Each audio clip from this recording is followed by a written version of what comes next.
उदयनराजे 3 दिवसांपासून दिल्लीत आहेत आणि त्यावरून मवियाच्या नेत्यांनी भाजपावर टीका करत निशाणा साधला। काय घडतंय दिल्लीत आणि कोणत्या मुद्द्यावरून आरोप प्रत्यारोप होत आहेत पाहूया।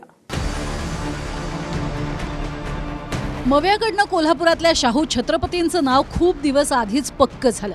मात्र दुसरीकडे महायुतीकडनं साताऱ्याच्या उदयनराजेंच्या उमेदवारीबाबत अद्यापही सस्पेन्स आहे। एकीकडे कोल्हापूरच्या राजेंना 3 पक्ष घरी येऊन उमेदवारीचा आग्रह धरतायत आणि दुसरीकडे सातारच्या उदयनराजेंना तिकिटासाठी 3 दिवस दिल्लीत मुक्काम करावा लागतोय असं म्हणत ठाकरेंच्या युवा सेनेनं भाजपवर टीका केली आहे। आरोपांनुसार गेले 3 दिवस उदयनराजे तिकिटासाठी दिल्लीत आहेत। विशेष म्हणजे विरोधकच नव्हे तर खुद्द भाजपचे नरेंद्र पाटील सुद्धा याबद्दल खंत व्यक्त करतायत। उदयन महाराजांनी 3 दिवस दिल्लीमध्ये मुक्काम जो टाकलेला आहे आणि त्यांना वेळ मिळाली नाही ह्याच्याबद्दल मलाही फार वाईट वाटलं। एका बाजूला आम्ही त्यांना छत्रपती म्हणतो आणि दुसऱ्या बाजूला ते स्वतः राज्यसभेचे सदस्य आहे। अशा वेळेला जर त्यांना भेट मिळत नसतील तर साताराच्या निवडणुकीमध्ये जो काय पेच निर्माण झालेला आहे, ज्याच्यामध्ये अजित पवारांची राष्ट्रवादी ही तिकीटमध्ये दावा करते आणि भाजपही दावा करते, अशा वेळेला त्यांनी सबुरी घेणं गरजेचं होतं, कारण जो निर्णय पक्षाचा आहे तो अंतिम निर्णय आहे। आता उदयनराजे साहेबांचा जेव्हा प्रवेश होता तेव्हा केवढा मोठा कार्यक्रम घेतला। उदयनराजे साहेब आता दिल्लीत 3 दिवस झाले बसून आहेत, त्यांना वेळ सुद्धा देत नाही। मग हे जे भाजप आहे ते फक्त नेत्याला जवळ करतात, संपवतं, बाकी काही करत नाही। या पक्षाचं जे अजितदादा मित्रमंडळ आणि जो आपला शिंदे साहेबांचा जो पक्ष आहे तो पुढे विधानसभेला दिसणार सुद्धा नाही, अशी परिस्थिती हे भाजपचे लोक करून ठेवतात।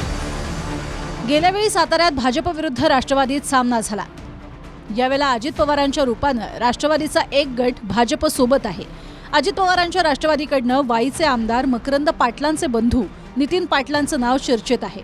मात्र गेल्या वेळी ही जागा भाजपनं लढवल्यानं उदयनराजेंचे समर्थक सुद्धा जागा सोडण्यास इच्छुक नाहीत। सूत्रांच्या माहितीनुसार यावर उदयनराजेंनी घड्याळाच्या चिन्हावर लढावं अशी मागणी अजित पवार गटाकडनं केली गेली, पण उदयनराजे त्यासाठी तयार नाही।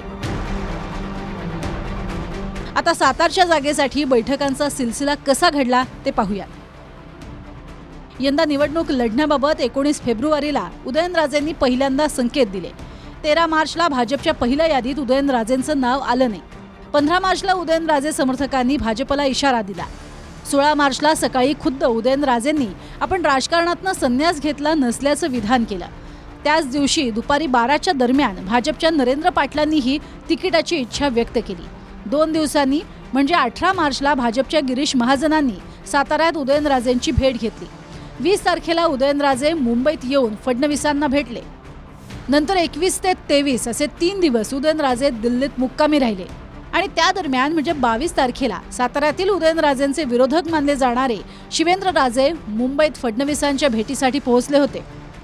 उदयनराजे हे मोठे नेते आहेत, छत्रपती आहेत, त्यांना जास्त वाट पाहायची गरज नाही। ते त्यांच्या वैयक्तिक काही कामासाठी वगैरे असतील, या बाकीच्या याच्यात नाहीत। उमेदवारीबद्दल त्यांच्याबद्दल असं शंका घेण्याचं एवढं काही मोठं कारण नाही आहे आणि म्हणून हा भाजपने त्यांना दिलेलं कमिटमेंट आहे, भाजप ते पाळतील, त्याच्यात काय चिंता करू नका। उदयनराजे एक स्टार नेता आहे। उदयन महाराजांची भेट ही गृहमंत्री मोदयांशी आज होईल आणि मग त्यांचं जे मत आहे ते गृहमंत्री मोदयांसमोर मांडतील। त्यानंतर जो काही अंतिम निर्णय आहे तो निर्णय गृहमंत्री महोदय घेतील। सन्मान जो काय आहे जो गादीचा आहे तो सन्मान कोण करते हे लोकांनाही कळते। इतिहासाची जपणूक कोण करते, छत्रपती शिवाजी महाराजांचा खरा विचार राजकीय दृष्ट्या देखील लोकांच्या पुढे घेऊन जाण्याचा प्रयत्न कोण करते ते लोकांना लक्षात आलेलं आहे। आज यावेळी मागच्या काळामध्ये ज्यावेळी भाजपला उदयनराजेंची गरज होती त्यावेळी मात्र अगदी घरात येऊन त्यांचा सन्मान करण्यात आला। आता गरज आहे का नाही किंवा कसंही करता येईल अशा पद्धतीची काय भावना त्यांच्यात आहे का? कारण की आज ज्या पद्धतीचं सगळं वातावरण त्यांच्या बाबतीतलं होतंय हे मला वाटतंय दुर्दैवी आहे।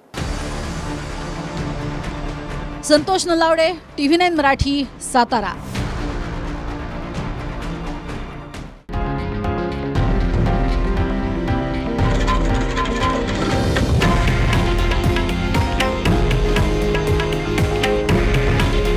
हे आहे देशातील नंबर 1 न्यूज नेटवर्क आणि आपण पाहत आहात TV9 मराठी। काळजी तुमची, हित महाराष्ट्राचं।